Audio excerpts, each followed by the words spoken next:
think one of the first tips, like when I was first getting into this field, is I thought AI was just, one topic. AI in healthcare, I thought, okay, one topic, easy peasy. Yeah. It's just one chapter of a book.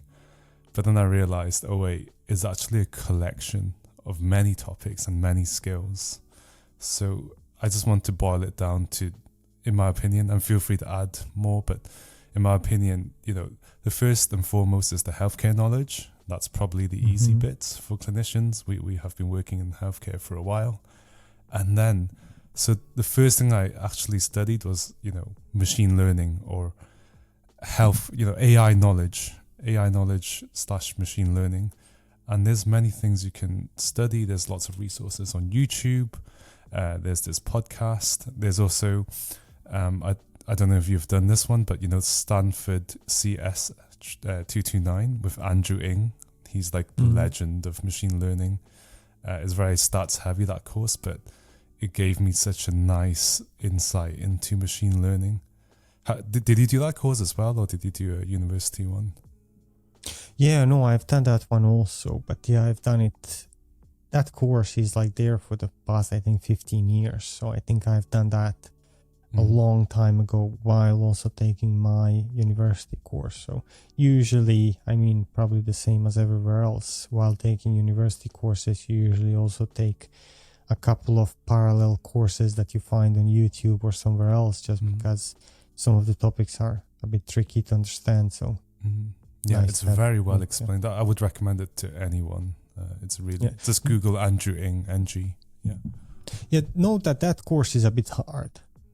So True. That course is, I think, one point that you need to decide as a doctor is what do you want to learn? What kind of a AI person do you want to be, maybe? Because that course is really going into the basics, and you'll need to understand how machine learning works. You'll go into a lot of math, a lot of stats, a lot of like algorithms that I don't know, depends what you will be using and how will you be interacting with AI, maybe. Yeah, we'll come back to that because that's point 2 actually, understanding the intention.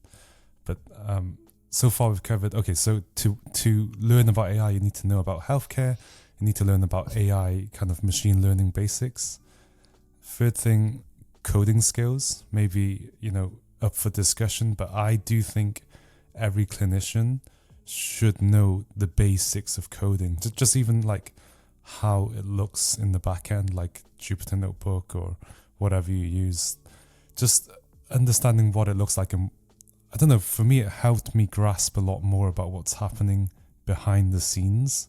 Instead of looking at a model, I can actually see, oh, it's actually running these codes, you're transforming this data. To me, it helped me have a more clear grasp of the aspects.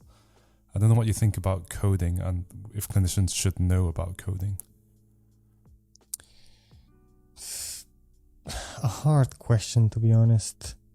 I think if it helps you, probably it's good to learn a bit, just because it's basically like learning a new language. Like programming also has their own programming languages, so it's learning a different way of thinking. I think it's always nice to know the basics, and for sure it will be useful. I think this goes much wider than clinicians. I think every person in the world should know a bit about coding, and just a very, very basic, so that there are many areas where you can apply it. So I think it's nice to know the basics. Yeah, and there's lots of courses online, normally Python courses, so like Coursera, I use DataCamp, there's Hyperion Dev, there's all kinds of coding courses, even YouTube, you can learn the basics of coding there. Yeah, DataCamp is my favorite for these. Yeah, same. For learning the basics. So you have like introduction to Python that is very, very easy. You also have like exercises after every lecture. So it is very nice. So those are the kind of topics or the curriculum of AI in healthcare, and how deep you go really depends on your intention.